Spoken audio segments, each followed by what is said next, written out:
Working from home started off as a temporary solution for many companies due to pandemic. However, it has also become a new normal to many of us. I have to admit that there are pros and cons as to work from home, but along the way, we try to adjust and slowly settle down.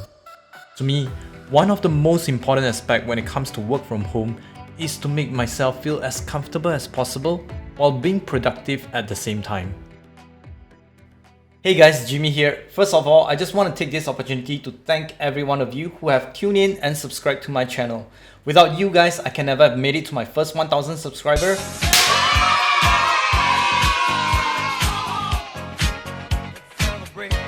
And well, this is really just the beginning of my YouTube journey here, and I feel like there are so many things that I want to do and cover, but I have really been struggling to actually hit the record button lately, because I feel like I spend too much time thinking of what I should do and in return having not much time to actually execute it.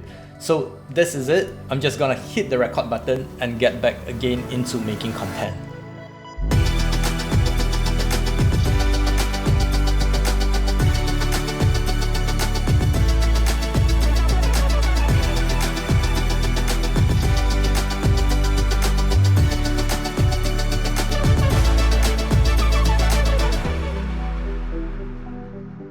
So in today's video, I'll be taking you through a quick update on my home office setup, which is my whole space around me here. Well, last year, I've actually did a content about my desk setup, and in that particular video, I actually focused a lot more talking about how each of the items that I have on my desk can actually help me to boost my productivity and help me to get into deep focusing or deep thinking as a creative. Well, for those of you who are curious about it and you haven't watched it, you can click on the link above. Since then, I have actually done a couple of upgrades, not just around my work desk, but also to the overall home office space. As usual, I will put in the purchase link of all of the items in the description box. Without wasting too much time, let's dive straight into it. To begin with, my overall space of the room is pretty small. It's around 9 meters square with an odd looking floor plan. So I need to be creative to make this room feel spacious and comfortable despite the size itself. My plan for a room is also to include 2 work desk setup, one for me and another for my wife. I won't go through into details of every single item that I have, but instead I will take you through a few tricks that I use to max out my space without making it look stuffy. The first trick is to really utilize as much space of the room as possible. In my case, one of the advantages to my room is that I have a considerably high ceiling measuring at 3.5 meter height. So I made use of the height of my room by stacking things vertically. Well, I've got this shelf made by a local craftsman here in Indonesia because I couldn't find the right size for the space that I have. It also comes with a reasonable price at about 2.5 million rupiah, which is round about 180 US dollar. Aside from that, I also have this umbrella stand that I've repurposed to use it as a storage holder. This is for my vertical items such as tripods, vinyl photo backdrops, or even my T5 lamps that I often use for props or photo shoots. I also try to utilize the odd looking space of the room and manage to squeeze in an extra setup for my wife's workspace corner. The second trick is to have a cockpit of my own work desk. What I mean is to have as many equipment as possible attached to the desk itself. I attach a number of things with table mount arms such as my microphone, my UltraWide 34-inch monitor, and also my camera and mini monitor that I attach at the corner of my desk to record my YouTube videos. Other than that, I also have some other peripherals such as my speaker, external hard drive enclosure and such. So obviously cable management is crucial to clean up all the cable clutter.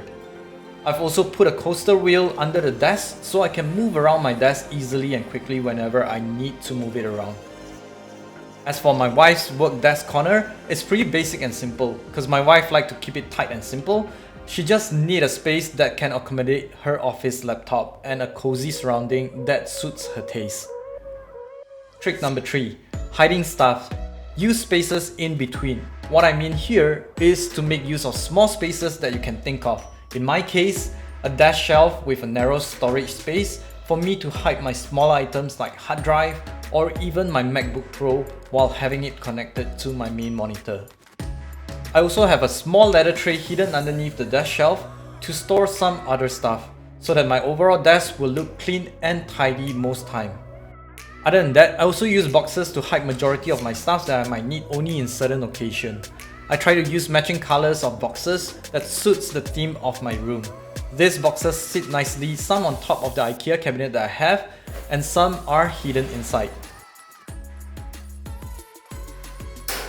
But in the end, the room now looks neater, and I even have space to put a printer on the cabinet itself. Trick number 4, point of interest, aesthetic and comfort. Floating shelf like this provides a very good space for personalized decoration. I use it to put a couple of my Hot Wheels collections or some other display, and even some greenery to add warmth and life to the space. I also added a painting that suits my taste and minimalist to fill the blank wall nicely.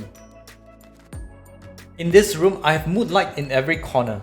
Mood lighting is an addition to the main light that helps to create ambience, and they make the room feels more relaxing and soothing. Most of these lights are actually connected to my Google Home system so that I don't need to switch on and off one by one manually. Horizontal blinds like this one helps to create beautiful dramatic daylight in the room, which I actually make use of to take beautiful shots for my Instagram as well. I also bought a 2-seater sofa, which again is from IKEA, so I can sit and drink coffee to get a quick break from my work, and in addition to that, my daughter can also sit on it and join us in the workspace playing or reading her books. Well, the one thing that I'm planning to get is to have a carpet, but I haven't found the right one as of yet that matched the space itself. So do let me know in the comment section below if you guys have any recommendations or inputs of what kind of carpet style and size I should get and where I can look into as well. Now that's it for today's video. I hope it helps to give an idea for those of you who are looking to repurpose your room as well for study or work at home. If you have any feedbacks or comments for me, feel free to drop your comments down below, and if you find this helpful, do give a like, share and consider subscribing. Also, do follow me on Instagram to get more updates and subscribe for more.